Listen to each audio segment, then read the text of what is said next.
Hello people, welcome to ఎలో media. ఈ రోజు మన ముఖ్య అతిథి వచ్చేసి మన స్వయం కృషి స్టడీ సర్కిల్ అధినేత అయిన విఎస్పి నాయుడు గారు.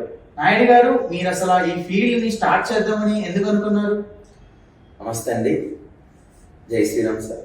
శ్రీరామ్ సార్, ఈ ప్రొఫెషన్ నేను ఎంచుకోవడానికి ఏంటంటే చాలా బలమైన కారణాలు ఉన్నాయి సార్.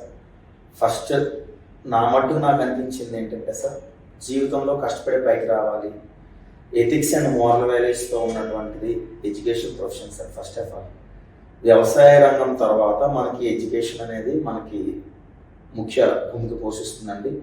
ఎడ్యుకేషన్లో ఎంతోమంది జీవితంలో పైకి వచ్చే వాళ్ళు చాలామంది ఉన్నారు. సో ఒక డిసైడింగ్ ఫ్యాక్టర్ సార్ ఎడ్యుకేషన్ అనేది. సో ఈ ఫీల్డ్ని ఎంచుకోవడానికి కారణం ఏంటంటే, ఆ వయసులో ఏదైనా సరే జీవితంలో కష్టపడి పైకి వచ్చి సాధిద్దామనే ఒక తపన, ఒక తీవ్రమైన తృష్ణ నాలో అప్పట్లో కలిగింది సార్. అందుకు నేను ఈ ప్రొఫెషన్లోకి వచ్చానండి. ఎంతోమంది విద్యార్థుల్ని ఉద్యోగరీత్యా వాళ్ళ నైతిక బాధ్యత పట్ల, సమాజం పట్ల వారిని తీర్చిదిద్దాలని నాకు ఆ టైంలో అనిపించిందండి. దాదాపుగా నేను వచ్చి 2009లో వచ్చానండి. 2009 మే 20 నేను రాజమండ్రి సిటీకి రావడం జరిగింది. అప్పట్లో కోచింగ్ వచ్చాను నేను. యాక్చువల్గా కోచింగ్ తీసుకొని రాజమండ్రి ఆర్కేలో కోచింగ్ తీసుకొని అక్కడే ఫ్యాకల్టీగా చేస్తూ సొంతంగా 2012లో నేను ఎస్టాబ్లిష్ చేశాను సార్. February 14 ఎస్టాబ్లిష్ చేశాను అనమాట. మీరు ఎస్టాబ్లిష్ చేసినప్పుడు మీ యొక్క తోడున్న వంటి గురించి చెప్పండి. తోడున్న వాళ్ళ గురించి. ఎస్టాబ్లిష్ చేసేటప్పుడు ఏంటంటే సార్, నాకు ఫ్రెండ్స్, స్టూడెంట్స్ ఇద్దరు వేరు కాదండి, ఇద్దరు ఒకటేలా ఉండేవాళ్ళు. ఎందుకంటే నా ఏజ్ అప్పట్లో 24 years అనమాట అప్పటికి. సో ఎస్టాబ్లిష్ చేసేటప్పుడు ఏంటంటే మన వాళ్ళు కొంచెం నాకు హెల్ప్ చేశారండి. అంటే ఇన్స్టిట్యూషన్కి రావడం, క్లాసులు వినడం, ఏవైనా పబ్లిసిటీ పరంగా వాళ్ళు నాకు హెల్ప్ చేశారు సార్. సో మీ యొక్క గోల్ ఏంటి, మీ యొక్క మోటో ఏంటి ఈ విద్యా సంస్థని నడిపించడానికి? ఈ విద్యా సంస్థలు ఏంటంటే సార్, నాకు ముఖ్యమైనటువంటి గోల్ ఏంటంటే, ఫస్ట్ ఆఫ్ ఆల్ స్టూడెంట్స్ అనేవాళ్ళు రకరకాల వాతావరణాల నుంచి, రకరకాల ప్లేసెస్ నుంచి, వాళ్ళు రకరకాల మైండ్ సెట్ నుంచి వస్తూ ఉంటారు సార్. డిఫరెంట్ యాటిట్యూడ్తో ఉంటారు. వాళ్ళందరూ కూడా ఏంటంటే ఫస్ట్ ఏది సాధిద్దామన్నా ఫస్ట్ లైఫ్లో సెటిల్ అవ్వాలి సార్.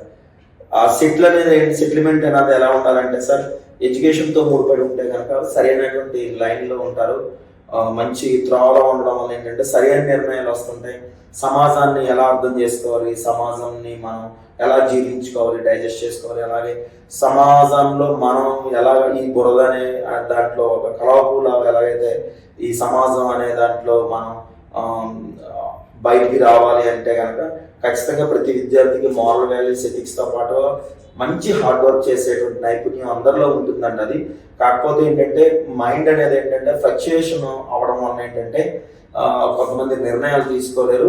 అలాగే మైండ్ అనేది కూడా ప్యూరిటీ ఉండాలి, ఫ్లక్చుయేషన్స్ లేకుండా. అంటే నిర్మలంగా ఉండాలి, నిశ్చలంగా ఉండాలి సార్. ఏదైనా మనం ఒక ప్రొఫెషన్లో మనం అడిగేద్దాం అంటే మనకు క్లారిటీ ఉండాలండి. ఫస్ట్ క్లారిటీ ఉంటే కనుక దాన్ని ఏదైతే ఒక ముందడుగు వేసుకున్నామో ఆ ముందడుగు వేసిన తర్వాత ఏంటంటే ఎట్టి పరిస్థితుల్లో కూడా వెనక్కి అడుగు వేయడానికి ఎన్ని ఇబ్బందులు వచ్చినా, ఆటంకాలు వచ్చినా, ఎన్ని స్ట్రగుల్స్ ఫేస్ చేయడానికైనా సరే మనం బీ రెడీ అన్నట్టుగా ఉండాలి సార్. ముందుగా వెళ్ళిపోతూ ఉంటే ఆటోమేటిక్గా మనకే నాలెడ్జ్ వస్తుంది. ఆ నాలెడ్జ్ మనకు సపోర్ట్ అవుతుంది ఆటోమేటిక్గా. లేదు అంటే మన తాలూకా చుట్టూ ఉన్నటువంటి మన తాలూకా గురువులు, పెద్దల దగ్గర మన సలహాలు కూడా తీసుకోవచ్చు. ఏదేమైనా సరే బలమైనటువంటి నిర్ణయం అయితే మనలో ఉండాలి సార్. ఏది నాట్ ఓన్లీ ఈ జాబే సార్, ఏదైనా జీవితంలో సాధించాలంటే కనుక ఓ స్థిర నిశ్చయం ఉండాలి, ముందడుగు వేసేటువంటి హార్డ్ వర్క్ కూడా ఉండాలి సార్. ఆ రెండు మనకు ఉపయోగపడతాయి సార్. నాయుడు గారు, అలాగే మన దగ్గర ఇప్పుడు ప్రస్తుతానికి నడుస్తున్న కోర్సులు ఎటువంటివి అండ్ వాటి సిలబస్ గురించి కూడా మీరు ఏమైనా చెప్పదలుచుకున్నారు? మన దగ్గర ఏంటంటే sir, SI constables groups, RRB, banking, SSC 10+2, CGL, MTS, అలాగే సివిల్స్ ఇంకా కొత్తగా ఎస్టాబ్లిష్ చేద్దాం అనుకుంటున్నానండి. సివిల్స్ అండ్ గ్రూప్ 1 అన్ని కోర్సులకి సంబంధించి ఒకటే మేము ఒకేసారి ఫీజు తీసుకుంటాం సార్. ఎందుకంటే స్టూడెంట్ అన్న వాళ్ళు మాటికి కూడా అది ఎఫర్ట్స్ పెట్టలేరు అనమాట. ఒకదానికి ఒక కోచింగ్ ఫీ, ఇంకో దానికి ఒక కోచింగ్ ఫీ అంటే చేయలేరు. ఇవి ఎలా ఉంటాయంటే సార్, ఇప్పుడు సపోజ్ రూరల్ బ్యాంక్స్ 10,000 పోస్టులు పడ్డాయి, సిజిఎల్ 17,727 పోస్టులు పడ్డాయి, ఎస్ఎస్సి ఎంటీఎస్ 8,326 పోస్టులు పడ్డాయి. అలాగే మనకి రైల్వేలో రీసెంట్ గా జూనియర్ ఇంజనీర్స్ పడ్డాయి 7,309 దాదాపుగా. అలాగే ఐబీపీఎస్ క్లర్క్స్ 6,128 పోస్టులు పడ్డాయి. ఇవన్నిటికి ఏంటంటే సార్ ప్రస్తుతం సీజన్ నడుస్తుంది అనమాట. ఈ సెప్టెంబర్ అక్టోబర్లో వాటి యొక్క ఎగ్జామ్స్ అయిపోయిన తర్వాత వెంటనే అందులో ఫిలిమ్స్ మెయిన్స్ వెంటనే క్వాలిఫై అయిపోతే కనుక నెక్స్ట్ ఎగ్జామ్స్ ఏదైతే క్యాలెండర్ ప్రకారం వచ్చే నోటిఫికేషన్స్ ఉన్నాయో అదే స్టూడెంట్ అదే ఫీజుతో మళ్ళీ కంటిన్యూ చేస్తాం సార్. అంటే వాటికి సంబంధించిన సిలబస్ అది మేము చెప్తాం సార్. అంటే ఇప్పుడు బ్యాంక్స్ లో ఉన్నటువంటిది ఏదైతే ఉందో అది కంప్లీట్ చేస్తూ ఆ సిలబస్ కంప్లీట్ చేస్తూ మిగతా కోచింగ్లకి ఆ యొక్క సిలబస్ ని దృష్టిలో పెట్టుకుని ఆ సిలబస్ ఫ్యాకల్టీని అపాయింట్ చేస్తాము. ఆ ఫ్యాకల్టీ వచ్చి క్లాసులు చెప్తారనమాట. అది సార్ ఈ బ్యాంక్స్ అనేది ఏంటంటే ప్రిలిమ్స్ లో రీజనింగ్ అర్థమెటిక్ గా ఉంటుంది, మెయిన్స్ లో వచ్చేసరికి reasoning arithmetic English current affairs ఉంటుంది. ఒకవేళ ఎస్బీఐ లాంటి పోస్టులు పెడితే కనుక కంప్యూటర్స్ మార్కెటింగ్ కూడా ఉంటాయి సార్. ఎస్ఎస్సి సిజిఎల్ వచ్చేసరికి ఏంటంటే ప్రిలిమ్స్ లో వచ్చేసరికి రీజనింగ్ 50 క్వశ్చన్స్ ఉంటాయి, 50 మార్క్స్, అర్థమెటిక్ 50 క్వశ్చన్స్ 50 మార్క్స్ ఉంటాయండి. అర్థమెటిక్ లోనే ప్యూర్ మ్యాథ్స్ అనేది ఒక పార్ట్ అనమాట. అలాగే ఇంగ్లీష్ 50 మార్క్స్ ఉంటుందండి, 50 క్వశ్చన్స్. జనరల్ స్టడీస్ మొత్తం కూడా ఉంటుంది సార్. ఏదైనా సరే మినిమం ఏంటంటే 7 or 8 months అండి. వన్ బ్యాచ్ అనేది 7 or 8 months ఉంటుందండి. ఈ 7 or 8 months లో ఏంటంటే స్టూడెంట్ విన్నప్పటికీ కూడా ఎంతో మంచి తెలివైన విద్యార్థి అయినా సరే రెండో బ్యాచ్ వింటేనే అక్కడ సాఫీగా అర్థం అవుతుందండి. లేదంటే ఏమవుతుందంటే సగం సగం క్లారిటీగా ఉంటుంది. కారణం ఏంటంటే అన్ని సబ్జెక్టులు ఒకేసారి డైజెస్ట్ అవ్వదు సార్. ఎందుకంటే స్కూల్ లెవెల్లో మనం ఏవైతే 6 సబ్జెక్ట్స్ నేర్చుకుంటామో తర్వాత ఇంటర్మీడియట్ టు డిగ్రీ ఈ 5 years లేదా బీటెక్ అయితే 6 years డిఫరెంట్ కోర్సులు తీసుకుని డివైడ్ అయ్యి చాలా చెదిరైపోతుంటారు అనమాట. మళ్ళీ వాళ్ళు 10th లో ఎలాగైతే ఉన్నారో కామన్ గా మనం కామన్ గానే చెప్తున్నాం. అంటే ఇక్కడ మ్యాథ్స్ స్టూడెంట్స్ కి సోషల్ సైన్స్ రావాలి, సోషల్ సైన్స్ స్టూడెంట్స్ కూడా మ్యాథ్స్ రావాలి. అన్నిటి మీద ఏంటంటే ఒక ప్రాక్టికల్ అట్మాస్ఫియర్ ఉంటుందండి. ఎందుకంటే అప్పట్లో మన స్కూల్ లెవెల్ ఏంటంటే సార్ మనకి అప్పుడున్న మెచ్యూరిటీని బట్టి మనకి ఫ్యాకల్టీ అయితే మనతో కొంచెం ఎంకరేజ్మెంట్ ఉన్నారు. ఆ సబ్జెక్టులు ఎక్కువ ఇంట్రెస్ట్ గా తీసుకుంటాం అనమాట. సపోజ్ స్కూల్లో మ్యాథ్స్ టీచర్ బాగా అలరించి చెప్తున్నారు అనుకోండి, ఎంపీసీ తీసుకుంటారు. లేదా బైపీసీ బాగుందంటే సైన్స్ అయితే అలా తీసుకుంటారు అనమాట. లేదు ఏమి అసలు చదవలేమన్న నమ్మకం ఉన్న వాళ్ళు లేదా చదువుతామనే నమ్మకం ఉన్న వాళ్ళు లేని వాళ్ళు ఏదైనా ఉంటే కనుక హెచ్ఈసి తీసుకుంటారు. బిఏ బైకామ్ తీసుకున్న వాళ్ళు కూడా ఐఎస్ ఐపీఎస్ అయ్యే వాళ్ళు ఉన్నారు సార్. ఏదైనా సరే ఏంటంటే మనం ఏం నిర్ణయం తీసుకున్నాం చూసుకుంటే కనుక దాన్ని సాగిపోతుండాలి సార్. ఫస్ట్ ఆఫ్ ఆల్ ఇక్కడ ఏంటంటే మనం కామాలే పెట్టుకోవాలి తప్పితే ఎక్కడ కూడా ఫుల్ స్టాప్ పెట్టుకోకూడదండి. ఈ కాంపిటేటివ్ జర్నీ ఎలా ఉంటుందంటే సార్ మనం ఏదైనా ఒక హైదరాబాద్ వెళ్ళాలనుకున్నాం అనుకోండి సార్, అంటే డిఫరెంట్ స్టేషన్స్ వస్తాయి. ఆ స్టేషన్లో వచ్చేటప్పుడు ఏంటంటే మనం ఒక వాటర్ బాటిల్ లేదంటే ఏదో పులిహార ఇంట్లో తీసుకుంటాం. తర్వాత మన ప్లేస్లోకి మనం వచ్చేస్తాం. ఈ కాంపిటేటివ్ జర్నీ ఏంటంటే సార్ ఫస్ట్ మనతో ఉన్న సొసైటీతో మనతో ఎంతవరకు టచ్ లో ఉంటుందో అంతవరకు వాళ్ళతో మనం ఉండి మన గోల్ ఏదైతే ఉందో దాన్ని మర్చిపోకుండా దాని లాంగ్ రన్ జర్నీ చేస్తూ ఉంటే కనుక సక్సెస్ అవుతుందండి. దానికి టైం 2 years పట్టచ్చు, 5 years పట్టచ్చు. ఏదైనా సరే ప్రయత్నం అనేది మాత్రం 100% శక్తికి మించి శక్తి వంచన లేకుండా చేయాలి సార్.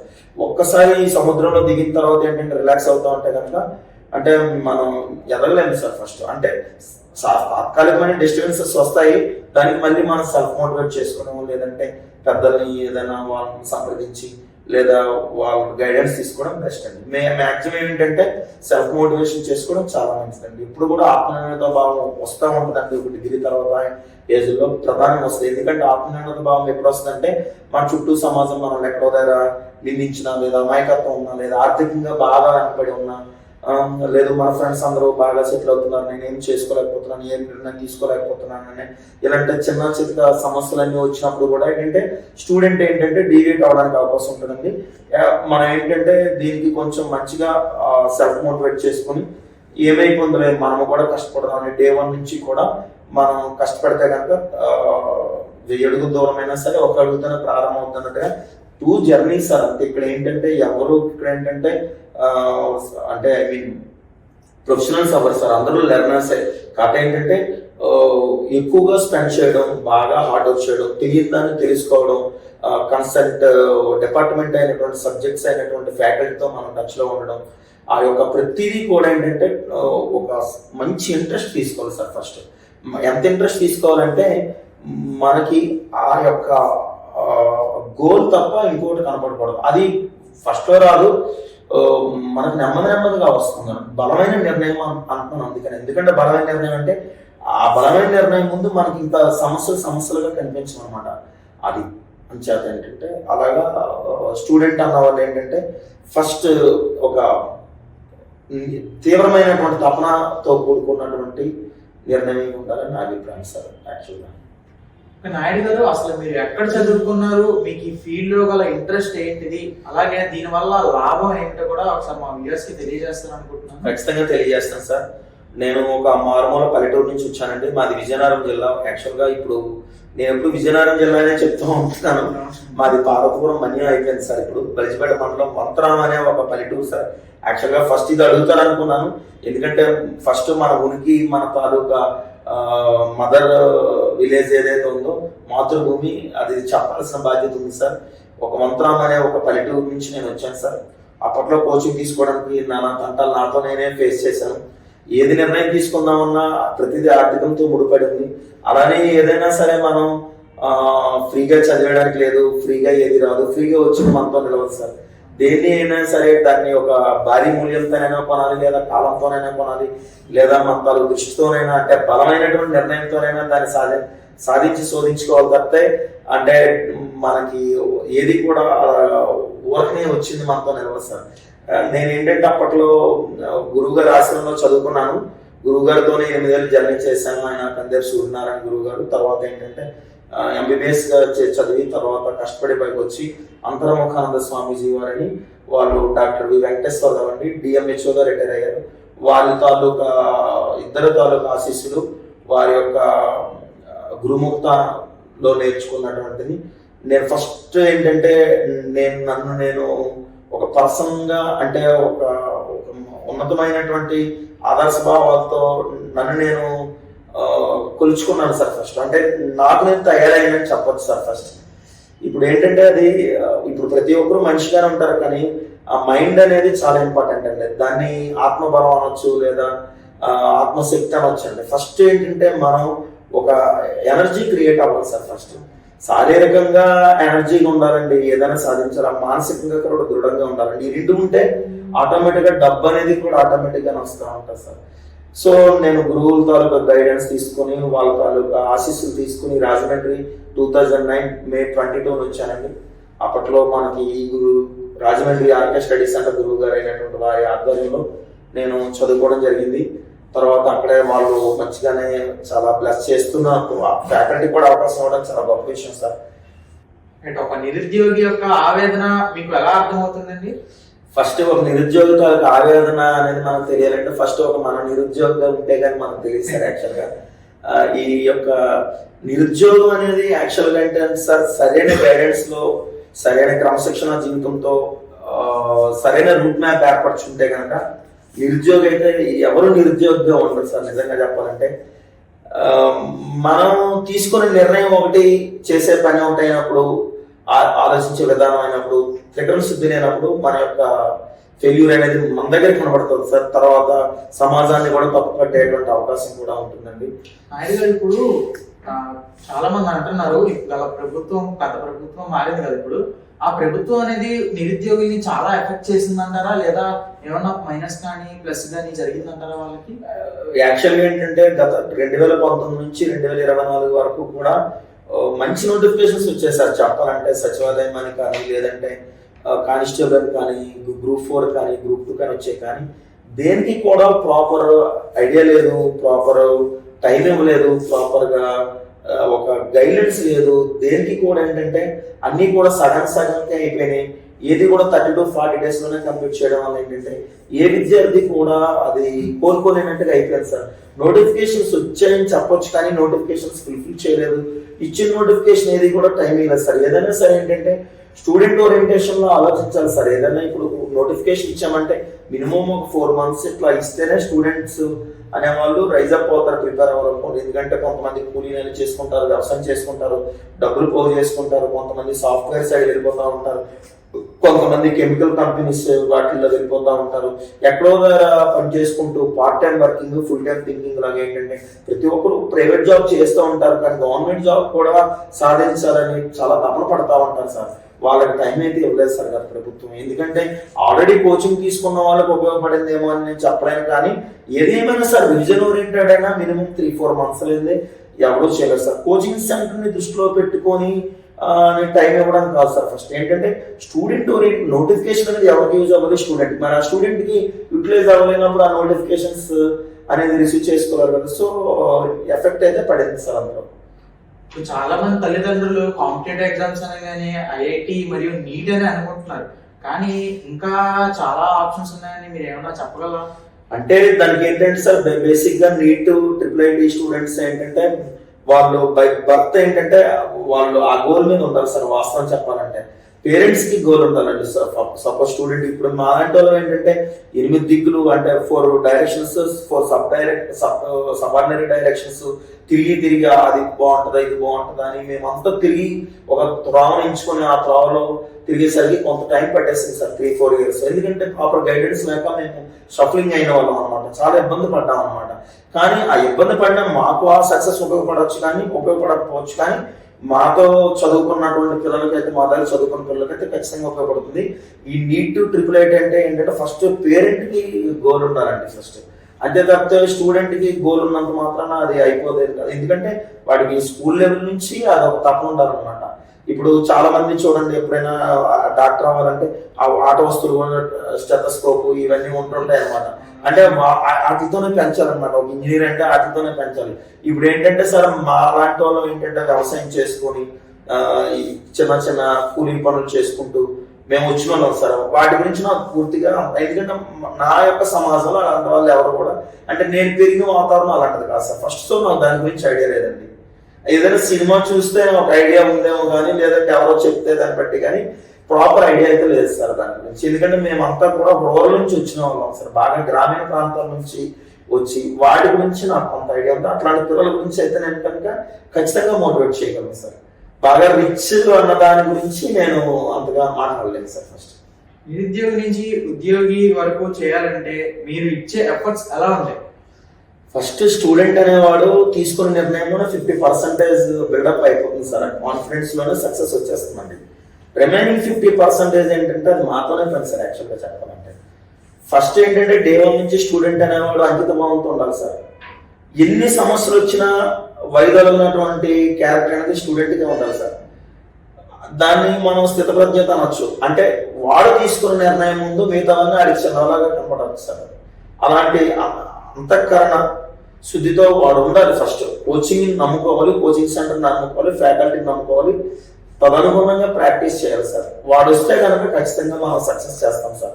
ఏదైతే సబ్జెక్ట్స్ కి ఉందో ఆ సబ్జెక్ట్స్ అంతా కూడా మేము దానికి టెస్టుల రూపంలో ఫిల్ చేసి ఒకదానికి కలుపుకొని ఇంకో దానికైనా మేము పంపించే దిశగా కష్టపడతాం సార్. ఆ విషయంలో స్టూడెంట్ తీసుకున్న ప్రతి రూపాయికి న్యాయం చేయాలని మేము తపన పడతాం. అట్ ద సేమ్ టైం పిల్లల్లో కూడా తపన ఉండాలని నేను అనుకుంటున్నాను. యాక్చువల్గా మా దగ్గరికి వచ్చే వాళ్ళు అంటే జాబ్ పడదాం అనే 50-50 ఛాన్సెస్ ఉన్నా కొట్టేస్తారు సార్. పూర్తిగా ఏంటంటే టౌన్ వెళ్ళిపోదాం, అక్కడ ఏదోలాగా ఉందాం, ఇంట్లో ఉంటే ఏవో వ్యవసాయం పనులు చెప్తున్నారు, లేదా ఏదో ఊళ్ళో పనులు చెప్తున్నారు. ఇలా ఉండి కొంతమంది ఈ సినిమాలు వాళ్ళకి దగ్గర ఉండొచ్చు, షికార్ల దగ్గర ఉండొచ్చు. అలాంటి వాళ్ళు గైడ్ చేస్తాం, కానీ మేము ఏదైనా చెప్తే వాళ్ళు మమ్మల్ని కూడా నెగిటివ్ చేస్తారు సార్. అలాంటి వాళ్ళు సో ఫీడ్బ్యాక్ అనేది ఏంటంటే పిల్లల యొక్క క్యారెక్టర్ బట్టి అది ఆధారపడి ఉంటుంది సార్ ఇచ్చే ఫీడ్బ్యాక్ కూడా. గురుగారు, మీ దగ్గర ఒక మధ్య తరగతి వాడు, ఒక పేదవాడు మీ దగ్గర కోచింగ్ ఎఫర్ట్ చేయగలరా? సార్ యాక్చువల్గా కోచింగ్ తీసుకున్నవాడు, ఉద్యోగం గవర్నమెంట్ జాబ్ పడదాం అనుకున్నవాడు, మధ్యతరగతి వాడు, పేదవాడే సార్. ఫస్ట్ యాక్చువల్గా ఏంటంటే సార్ పేదవాడు అని అనుకునే ముందు ఏంటంటే ఫస్ట్ వాడి ఆర్థిక బలం అనేది మనం చూడటం కాదు, ఫస్ట్ వాడి మైండ్ ఎలా ఉంది. ఇప్పుడు ఎంతసేపు పేదవాడు అని నేను పేదవాడిని నేను చేయలేను, నా దగ్గర డబ్బులు లేదు అనుకునే కంటే ఒక సర్టెన్ ఏజ్ 16-17 ఏళ్ళు వచ్చిన తర్వాత ఏంటంటే ఏదైనా అంటే ఇప్పుడు మీరు ఏ ప్రశ్న అడిగినా నా నుంచే మొదలవుతుంది సార్. అంటే సమాజానికి నేను ఇలా చెప్తున్నానంటే నేను ఆ పొజిషన్ నుంచి వచ్చాను సార్. ఫస్ట్ పేదతనం అని పేదదాన్ని చేతులు కట్టుకొని బతికే కంటే అసలు ప్రాబ్లం ఏంటి, ఎక్కడుంది అనేది కొంచెం వాళ్ళు ముందడుగు వేసి పని కల్పించుకొని ఏదైనా వాళ్ళు కష్టపడి కాయ కష్టం చేసుకుంటే ఎవరో పేదవాళ్ళు కాదు సార్. పేదతనం అనేది మనకి ఎడ్యుకేషన్ దేన్ని కూడా ఆపదు సార్. మన తాలూకు సంకల్పమే సార్. అక్కడ పేదతనం అని చెప్పేసుకొని వాళ్ళు 4 గోడల మధ్య ఉండిపోతే ఏమీ కాదు సార్. బయటకు వచ్చేయాలి సార్ ఫస్ట్. ఇప్పుడు ఏంటంటే మనం పేదవాడు వచ్చేటప్పుడు ఏంటంటే ఇది వదిలేండి కాయిపోయింది అనుకున్నాం అప్లో పోద్దంతే అయిపోయిందండి. చిన్న ఆన్సర్ చెప్పానండి. నెక్స్ట్ వన్ చెప్పండి. కింద చూసుకోండి, పైకి తల లేపి చదవండి. ఓకే. ఇప్పుడు మనకి 2020 నుంచి పాండమిక్ అనేది స్టార్ట్ అయింది. అందరూ కూడా ఆఫ్లైన్ క్లాసెస్ వదిలేసి ఆన్లైన్ క్లాసెస్ అలవాటు పడిపోయారు. ఆఫ్లైన్ మరియు ఆన్లైన్ క్లాసెస్ లో బాగా ఏది స్టూడెంట్స్ కి ఉపయోగపడుతుందండి? యాక్చువల్గా సార్ చెప్పాలంటే 2020 తర్వాత ఏంటంటే ఎక్కువ మంది తీసుకున్నది ఆన్లైన్ క్లాసెస్ సార్. ఈ ఆన్లైన్ క్లాసెస్ అనేది ఏంటంటే సార్ నిజంగా చెప్పాలంటే అందులో సక్సెస్ అనేది రాదు సరికదా, ఓవర్ రేడియేషన్ ఎఫెక్ట్ అయితే వస్తుందండి. ఆన్లైన్ క్లాసెస్కి ఆఫ్లైన్ క్లాసెస్కి చాలా తేడా ఉందండి. ఒక విద్యార్థి offline classes interaction between student and teacher గురుముఖత నేర్చుకోవడం వల్ల ఏంటంటే ఫస్ట్ వాళ్ళు మోటివేట్ అవుతారు సార్. ఫస్ట్ ఒక సెల్ ఫోన్లో మనం ఈ ల్యాప్టాప్లో చదువుకుంటే ఏమవుతుందంటే అది గంట కంటే మ్యాక్సిమం గంట కంటే ఎక్కువ ఎఫర్ట్ చేయలేము సార్. ఒకటి ఆన్లైన్ అనేది ఉపయోగపడుతుంది. ఎవరికి ఉపయోగపడుతుంది అంటే సార్ బాగా మంచిగా కోచింగ్ తీసుకొని ఏదైనా పరిస్థితి ప్రభావాలను బట్టి గ్రీజ్ దాటిపోతాయి. కోచింగ్ సెంటర్ నుంచి బయటికి వెళ్ళిపోయి సొంత పనులు ఊళ్ళో ఏదైనా బిజినెస్ లేదా వ్యవసాయం పనులు లేదా ఇంకేదైనా వగైరా ఉంటే వాటిల్లో కాన్సన్ట్రేషన్ చేయలేని వాళ్ళు కోచింగ్ తీసుకొని ఈ ఆన్లైన్ క్లాసెస్ వింటూ ఉపయోగపడతాయి. కానీ యాజ్ అ లెర్నర్కి అయితే మాత్రం ఆన్లైన్ తీసుకోవడం వల్ల ఏమవుతుందంటే కంప్లీట్గా వాళ్ళు కానీ వాళ్ళ తాలూకు ఫ్రెండ్స్ సర్కిల్ కానీ ఇంకా కోచింగ్కి రాలేదు సార్. ఎందుకంటే అది అర్థం కాదండి. ఫస్ట్ కోచింగ్ డైజెస్ట్ కాదు ఫస్ట్. సో ఆఫ్లైన్ ఎఫెక్ట్ అండి, ఆన్లైన్ ఎఫెక్ట్ కాదండి. ఆన్లైన్ ఎప్పుడంటే ఆల్రెడీ కోచింగ్ బాగా తీసుకున్న తర్వాత, ఇప్పుడు చూడండి ఏదైనా మనం ఒక మామిడి కాయ ఉందనుకోండి, బాగా పలకబారింది అనుకోండి, తయారీగా ఉందనుకోండి, అది వేగంగా బాగా పక్కకు వస్తుంది. అదే ఏమాత్రం పింజే కాయ ఉందనుకోండి, అది పక్కకు రాదు. అది ఒకవేళ ఏదైనా అది స్మెల్ వచ్చేస్తుంది. ఇది కూడా ఏంటంటే మనం ఆన్లైన్ కోచింగ్ అనేది ఏంటంటే స్టూడెంట్కి అయితే ఉపయోగపడుతుంది. అలాగే రిజల్ట్ వచ్చినటువంటి వాళ్ళు కూడా ఎవరు లేరు. మీరు ఎక్కడ చూసుకోండి, ఒకవేళ రిజల్ట్ వచ్చిందంటే వాళ్ళ మైండ్ చాలా సుపీరియర్గా ఉంది, వాళ్ళు చిన్న జాబ్ కొట్టారని అర్థం. అంటే వాళ్ళు గ్రూప్ 1 రేంజ్లో కొట్టాల్సిన వాళ్ళు కాస్త ఒక కానిస్టేబుల్ కొడుతున్నారని అర్థం. ఆన్లైన్లో నేను ఈ జాబ్ కొట్టానంటే దాని అర్థం ఏంటంటే ఆన్లైన్ కాకుండా వాడు ఆఫ్లైన్ అయితే ఇంకా పెద్ద జాబ్ కొడతాడని అర్థం సార్. అది ఇకపోతే ఆన్లైన్ గురించి అడిగారు కాబట్టి చెప్తున్నాను. కోచింగ్ సెంటర్స్ తాలూకా మోటో ఏంటంటే దాన్ని అంటే ఏదో ఒక రకంగా స్టూడెంట్కి ఇద్దామని మోటో కావచ్చు.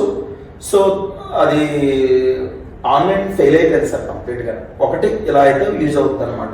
స్టూడెంట్ ఓరియంటేషన్లో ఫెయిల్డ్ సార్. అది మార్కెటింగ్ చేసుకున్న వాళ్ళకి అది ఉపయోగపడుతుంది సార్, సింపుల్గా చెప్పాలంటే. సో మీరు ఇప్పుడు స్వయం కృషి స్టడీ సర్కిల్ మొదలు పెట్టక ముందు, అంటే ఈ ఫీల్డ్కి రాకముందు మీరు ఏమవుదాం అనుకున్నారు? యాక్చువల్గా అది చాలా పెద్ద స్టోరీ సార్. ఈ ప్రతి ఒక్కరు కూడా ఏంటంటే జీవితంలో ఏదైనా సాధిద్దామని అనుకుంటాం సార్. చాలా తక్కువ మంది అనుకుంటాం. ఎందుకంటే మనం కొంతమంది ఎంత చెప్పినా ఏదో ఇటు తిడుతున్నాడు, దెబ్బలాడతాడు, క్లాస్ చెప్పుకోడు అని అనుకుంటుంటారు. ఏదైనా జీవితం ఉండాలి సార్ ఫస్ట్. నాకేంటంటే చిన్నప్పటి నుంచి మీరు అడిగారు కాబట్టి చిన్నప్పటి నుంచి కూడా ఏంటంటే నేను స్టేజ్ మీద చిన్న చిన్న యాక్టర్స్గా వేసామని సార్. నాటకాలు వేసామని. యాక్చువల్గా నా అదృష్టం ఏంటంటే టీచింగ్ ప్రొఫెషన్ అలవాటు పడడానికి కూడా కారణం ఏంటంటే నేను నాటకాలు వేయడం వల్ల నాకు స్టేజ్ ఫీల్ పోయింది సార్. మా స్కూల్లో తెలుగు మాస్టర్ వాళ్ళు కాశీనాథ్ మొత్తం విద్యాసాగర్ అని మా తెలుగు మాస్టర్ గారు, అది అతను నాకు 8th అల్లూరి సీతారామరాజు క్యారెక్టర్ అనేది వేయించారు. ఆ తర్వాత అంతకుముందు 3rd క్లాస్లో మా అన్నయ్య ప్రధాన గారు అబ్బాయి లక్ష్మీనారాయణ అని అతను ఒక విక్రమ్ పోలీస్ ఆఫీసర్ క్యారెక్టర్ ఇవ్వడం, దాని మీద అలాగా అంటే వినాయక చవితి వాటిలో అవుతుంటాయి కదా, ఏదైనా నాటకాలు జరిగేటప్పుడు అది ముందుగా ఒక 1/2 గంట వేస్తే దాని మీద మార్పు పోయేదండి. యాక్చువల్గా తర్వాత నేను 9th మైసభ దుర్యోధనుడు భారీ డైలాగ్ చెప్పడం, అందరి ప్రశంసలు పొందడం, అంటే సక్సెస్ చూశానండి నేను అప్పుడే చాలా చిన్నతనంలోనే. తర్వాత స్కూల్ ఫస్ట్ రావడం, ఇవన్నీ ఏంటంటే నేను తాత్కాలికంగా నా పరిస్థితులని నేను కొన్ని నాకు మెచ్యూరిటీ లేకపోవడం వల్ల ఆ వయసులో కొన్ని ముళ్ళు నేను కట్టుకున్నా, తర్వాత నుంచి నా నుంచి నేనే ముళ్ళని ఇప్పుకొని నా నుంచి నేనే బయటపడ్డాను సార్. ఫస్ట్ అది ఏదైనా సరే ఏంటంటే ఫస్ట్ ఒక పెద్ద వ్యక్తి తాలూకా ఆధారం ఉండాలి సార్. బంగారు పల్లెనికి అని గోడ చేరుకుంటారు కదా, ప్రతి ఒక్కరికి కూడా ఆ ఏజ్లో ఒక గురువు, పెద్దవాడు అనేది డైరెక్షన్ చాలా ఇంపార్టెంట్ సార్. వాళ్ళు చెప్పినట్టుగానే మనం నడుచుకుంటాం సార్. సో ఆశ్రమం కూడా నాకు అంటే నా మైండ్ని నేను డెవలప్ చేసుకోవడానికి, అంటే డెవలప్మెంట్ అంటే ఒక ఆర్థికంగా డెవలప్మెంట్ అనేది కాదండి. ఫస్ట్ మానసికంగా వాళ్ళు ఎంత స్ట్రాంగ్గా ఉన్నారనేది అది బయటకు అందరికీ కనబడదండి. పుట్ట చిన్నదే కానీ పాము పెద్దదిగా ఉండొచ్చు. పుట్టను బట్టి పాములు ఎంత ఉంటాయో మనం డిసైడ్ చేయాలి. ఇది కూడా ఏంటంటే ఫస్ట్ ఏంటంటే మనం వృద్ధి అవ్వాలండి. అంటే మెంటల్ ఎబిలిటీ బాగా డెవలప్ చేసుకోవాలి సార్. ఫస్ట్ అదేంటంటే పెద్దల ద్వారా, గురువుల ద్వారా సాధ్యం అవుతుందండి. యాక్చువల్గా చెప్పాలంటే అది మనకి వాస్తవం, అది మనకు సనాతనంగా ఉంది. అది సనాతన ధర్మంలో మనం బతికితే కనుక మ్యాక్సిమం బాగుంటుంది సార్. అది నేనైతే మీరు అడిగారు కాబట్టి అది ఏంటంటే కొంచెం కరెక్ట్. నేను క్లాస్లో కూడా అదే చెప్తాను, సినిమాలకి డైరెక్టర్ అవ్వాలనుకున్నాను కానీ ఇన్స్టిట్యూట్కి డైరెక్టర్ అయ్యాను. అలా ఆలోచిస్తే ఇలా అయ్యాను నేను అనుకుంటాను. తర్వాత లాంగ్ రన్లో ఏమనిపించిందంటే సినిమా రంగుల ప్రపంచం అదే కాదు, ఇదేంటంటే అందరికీ ఉద్యోగం ఇచ్చేటువంటి ఒక అవకాశం వచ్చింది. తల్లిదండ్రులు పిల్లల ద్వారా తరిస్తారు, జాబ్స్ వస్తే మంచిగా సక్సెస్ అయినట్టు అన్నమాట. పిల్లలు జాబ్ కొడితే అలాగే మేము కూడా మా పిల్లలు, మా స్టూడెంట్స్ సక్సెస్ అయ్యారంటే మేము సాటిస్ఫై అవుతాం సార్. ఫస్ట్ కోచింగ్లో చాలా వండర్ఫుల్ థీమ్ సార్. యాక్చువల్గా ఇన్నేళ్ళుగా పెర్ డే 8 hours కూడా క్లాస్ చెప్తా ఉంటాను. అది ఎందుకంటే నేను ఎంజాయ్ చేయగలుగుతున్నానంటే ఆ హ్యాపీనెస్ అండి అదంతా కూడా. అంటే ఎంజాయ్ చేయగలుగుతున్నాను టీచింగ్ నేను first of all. So coaching వచ్చిన ప్రతి విద్యార్థి మీ క్లాసెస్ ని వినియోగించుకుంటాడా లేదా అండి? కోచింగ్కి వచ్చిన వాడు ఏంటంటే సార్ ఫస్ట్ వాడు తీసుకునే మొదటి అడుగులోనే ఉంటుంది సార్. చెప్తున్నాను కదా సార్, ఏదైనా సాధిద్దాం అనుకున్న వాళ్ళు వినియోగించుకుంటారు సార్. లేదు ఇంటికి దూరంగా ఉంటాం, ఇంట్లో ఏదైనా పనులు చెప్తున్నారు, అసలు బయట ఉంటేనే మనకి నెలకు 4-5 వేల రూపాయలు వేస్తారు కదా పేరెంట్స్ అనుకున్న వాళ్ళు ఏం చేస్తారంటే హాస్టల్లో అలా ఉంటారు, టైం వేస్ట్ చేస్తాడు, కాసేపు యూట్యూబ్ చూస్తాడు, కాసేపు ఏవో పేపర్ చదువుతాడు, లేదంటే సినిమాలు షూటర్లు వేస్తాడు, లేదా ఏదో హెల్ప్ అనే ఉద్దేశం మీద ఏంటంటే ఎటైనా పరిగెడుతూ ఉంటాడు. యాక్చువల్గా తనను తాను ఉద్ధరించుకోలేనాడు. అంటే మైండ్ చలనం వల్ల వచ్చే హెల్ప్ కూడా కాదు. మనం ఫస్ట్ ఏదైనా మన క్యాపబిలిటీలో మన మైండ్ మనలో ఉంటేనే మనం ఎవరికైనా హెల్ప్ చేస్తామండి. కొంతమంది ఏంటంటే మైండ్ బాగా ఊగిపోతూ ఉంటుంది, కాన్సన్ట్రేషన్ ఉండలేను. నా ఫ్రెండ్కి హెల్ప్ చేశాను, లేదా నా తగులో ఇంటర్ఫీర్ అయ్యాను, లేదంటే నేను ఇలా ఏవో రీజన్స్ చెప్తుంటారు. అంటే వాళ్ళు కాన్సన్ట్రేషన్ చేయలేక చేస్తున్నారు అనమాట ఆ పనులు. సొసైటీకి ఉద్ధరిద్దామని కాదు, ఫస్ట్ తనను తాను ఉద్ధరించుకున్న తర్వాత సొసైటీని ఉద్ధరించాలని నా అభిప్రాయం సార్. టైం వేస్ట్ చేసుకోవడానికి అలా చూస్తారు. తర్వాత ఎక్స్పెక్ట్ చేస్తారు, నేను నీకు ఎంత హెల్ప్ చేశాను, నాకు హెల్ప్ చేయలేదని. ఎందుకంటారంటే వాడు స్థిమితం లేని పనులు చేస్తూ ఉంటారు కాబట్టి అలాంటి వాళ్ళు ఫెయిల్ అయిపోతారు. వాళ్ళ ఫ్రెండ్స్ అందరూ ఉద్యోగం కొట్టిన తర్వాత వాడు తెలుసుకుంటాడు. అప్పుడప్పుడు క్లాస్కి వచ్చినా లేదు ఇన్స్టిట్యూట్తో కొంచెం వాడికి మంచి సంస్కారం ఉంటే కనుక చిన్న జాబ్ అయినా కొడతాడు, దాంతో సంతృప్తి అయిపోతాడు. వాడి తలకు నాలెడ్జ్ అనేది వాళ్ళ పిల్లలకు ఉపయోగపడుతుంది అనమాట. నేను ఇలాగ అడ్డగా తిరిగాను, అమావాస్యకి అన్నట్టుగా తిరిగాను, సంక్రమణానికి నేను కరెక్ట్గా లేకపోయాను అనుకుంటాను. ఒక ఇంటర్మీడియట్ ఫెయిల్ అయ్యి సప్లిమెంటరీలో పాస్ అయిన విద్యార్థికి ఐఏఎస్ ఐపీఎస్ జాబ్స్ కాకుండా కానిస్టేబుల్ జాబ్స్ ఏమైనా వచ్చే ఛాన్స్ ఏమైనా ఉంటుందా? యాక్చువల్గా ఫెయిల్యూర్స్ అనేది చాలా మంచిది సార్. మీరు అడిగారు మంచి ప్రశ్న. ఫెయిల్యూర్ని డైజెస్ట్ చేసుకోవడం అనేది కూడా చాలా మంచిది సార్. ఫెయిల్యూర్ అనేది రావాలి సార్, ప్రతి ఒక్కరికి రావాలండి. ఫెయిల్యూర్లో మనం స్టాండ్ బై అయిపోయిన తర్వాత దాన్ని బిల్డప్ చేసుకునే విధానం అనేది ఉంటుందండి. ఆ స్టూడెంట్ మట్టుకు స్టూడెంట్కే అది ఒక లైఫ్ అనేది కనబడుతూ ఉంటుంది సార్. దాన్ని పాజిటివ్గా డైజెస్ట్ చేస్తే ఖచ్చితంగా ఫెయిల్యూర్స్ తర్వాత వచ్చే సక్సెస్ అంతా అలా ఇలా ఉండదండి. కానీ వాళ్ళు డెవలప్ అవ్వకూడదు సార్. ఫస్ట్ దాన్ని ఇంకా మరింత చాలా మంది చూడండి సార్, 10th క్లాస్లో ఇంగ్లీష్ ఫెయిల్ అయిన వాళ్ళు ఇంగ్లీష్ లెక్చరర్స్ అయ్యి ఉంటారు, మ్యాథ్స్లో ఫెయిల్ అయిన వాళ్ళు మ్యాథ్స్లో టాప్ అయ్యి ఉంటారు. ఫెయిల్యూర్ అనేది చాలా మంచిది సార్. కానీ ఆ ఫెయిల్యూర్ అనేది సొంత తప్పిదనంలో కాకూడదు సార్. ఫస్ట్ ఒళ్ళు కొవ్వెక్కి చదవని పిల్లలు కాదు, అవకాశం లేనప్పుడు దాన్ని మనకి ఈ ప్రకృతి అంటే చుట్టూ ఉన్న వాతావరణం, పేరెంట్స్ లేదా ఇంకా వాళ్ళకి హెల్ప్గా లేనప్పుడు, వాళ్ళకి సమయం అనుకూలంగా లేనప్పుడు వచ్చే ఫెయిల్యూరే నిజమైన ఫెయిల్యూర్. ఎందుకంటే వాడి సొంత తప్పిదం ఉండకూడదండి. తన తప్పు లేకుండా ఒకవేళ ఏదైనా చెడు జరిగిందంటే అది ఖచ్చితంగా మంచిగా వస్తుందండి.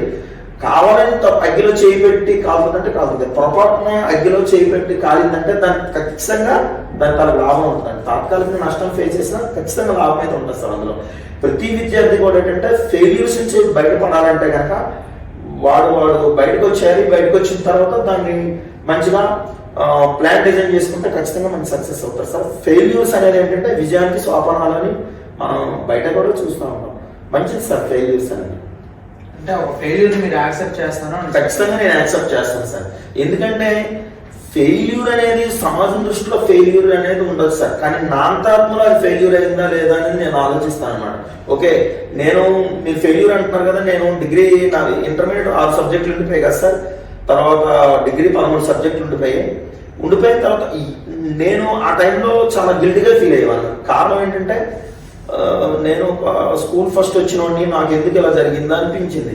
ఆ ఏజ్లో నాకు అర్థం కాలేదు. కానీ నేను తర్వాత ఇంటర్మీడియట్ పాస్ అయిన తర్వాత డిగ్రీ 13 సబ్జెక్టులు పాస్ అయిన తర్వాత అంటే 13 సబ్జెక్టులు పాస్ అయిన తర్వాత 2 పేపర్లు కలిపి ఒకసారి పాస్ అయ్యాను అనమాట. పాస్ అయ్యేటప్పుడు ఏంటంటే నేను ఏమనుకున్నానంటే ఈ సక్సెస్ అనేది ఇది నా యొక్క ఉన్నతికి ఎంతో ఉపయోగపడుతుంది.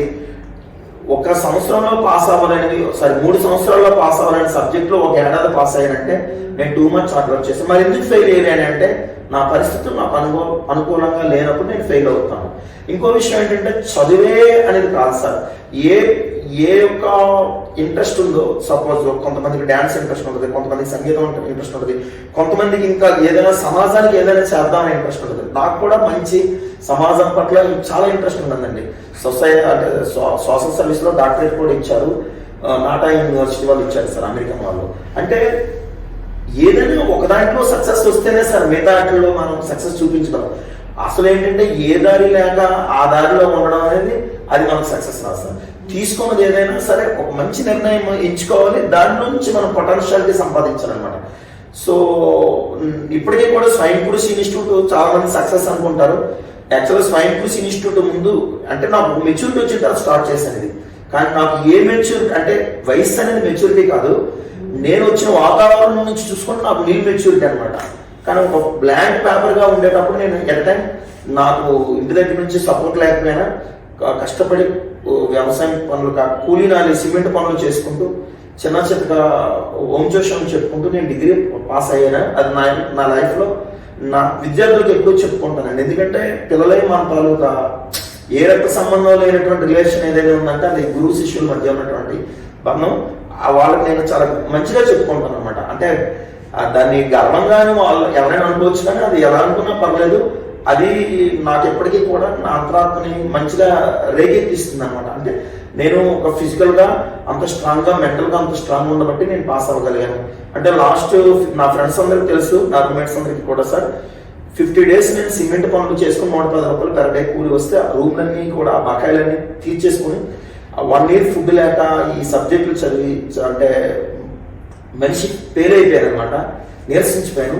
ఆ చల్లని వాతావరణం అంటే ఇదంతా ఊళ్ళంతా వేడిగా అయిపోయేది. ఆ నీళ్ళలో కూర్చునిపోయాను అనమాట. మా ఊర్లో నది ఉంటుంది, వేగవతి నదిలో కూర్చునిపోయాను అనమాట. అంటే అంత హీట్ వచ్చిందనమాట బాడీలో. కానీ దాని తర్వాత వచ్చినటువంటి పరిణామం నన్ను ఈ సక్సెస్ అయితే తీసుకొచ్చింది సార్.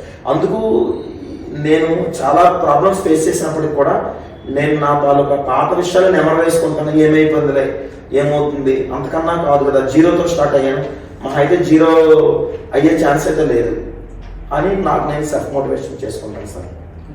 మన స్వయం కృషి స్టడీ సర్కిల్లో బ్యాచ్ సైజ్ అండ్ అలాగే మన టీచింగ్ స్టాఫ్ వైజ్ కూడా ఎంతమంది ఉండొచ్చు అని మీరు చెప్పగలరా? జనరల్ స్టడీస్కి అయితే కనుక 15 మంది ఫ్యాకల్టీ ఉన్నారు సార్. మొత్తం కూడా వాళ్ళంతా హెచ్ఓడి నుంచి వస్తారు సార్. ఎందుకంటే మేము మొదటి నుంచి కూడా ఏంటంటే అప్పట్లో రాజమండ్రిలో మేము స్టార్ట్ చేసేటప్పుడు ఏంటంటే జనరల్ స్టడీస్ చెప్పే వాళ్ళు డిగ్రీ కాలేజ్ ఫ్యాకల్టీగా వాళ్ళు ఉండేవారు. కానీ కొన్ని అంటే టైం స్పెండ్ చేయకపోవడం మాకు ఇబ్బంది అనిపించింది. కాంపిటేటివ్ ఎన్విరాన్మెంట్ అనేది మాకు కంప్లీట్గా హైదరాబాద్ నుంచి గ్రూప్ 1 సివిల్ సెటప్ చేసేవాళ్ళు, వాళ్ళ నుంచి నేను కంప్లీట్గా రిసీవ్ చేసుకున్నాను ఫ్యాకల్టీని. వాళ్ళు హైదరాబాద్ నుంచి వస్తారు, వాళ్ళకి మేము అన్ని సర్వ సదుపాయాలు కల్పించి వాళ్ళకి మంచిగా పంపిస్తాం సార్. అందుకు ఒక రకంగా చెప్పాలంటే నాట్ ఓన్లీ బ్యాంక్స్లో సిలబస్ చాలా తక్కువ, మిగతా కాంపిటేటివ్స్లో జనరల్ స్టడీస్ ఇంక్లూడ్ అవ్వడం వల్ల పిల్లల్ని ఏదో ఒక రకంగా ముందుకి పంపించేసేవాళ్ళం సార్. అది జాబ్కి ఏదో ఒక రకంగా తయారు చేసేవాళ్ళం అనమాట. థ్యాంక్ యూ నాయుడు గారు, మీ యొక్క విలువైన టైంని మాకు కేటాయించినందుకు. అండ్ అలాగే మీ యొక్క స్వయం కృషి స్టడీ సర్కిల్ చాలా అభివృద్ధి చెందాలని మేము కోరుకుంటున్నాము. మా యొక్క ఎల్లో మీడియా నుంచి హృదయపూర్వక నమస్కారం. Thank you sir. మీ ద్వారా కూడా ఏదైనా ఒక మెసేజ్ బయటకు వెళ్తుందంటే నేనే ఫస్ట్ హ్యాపీగా ఫీల్ అవుతాను.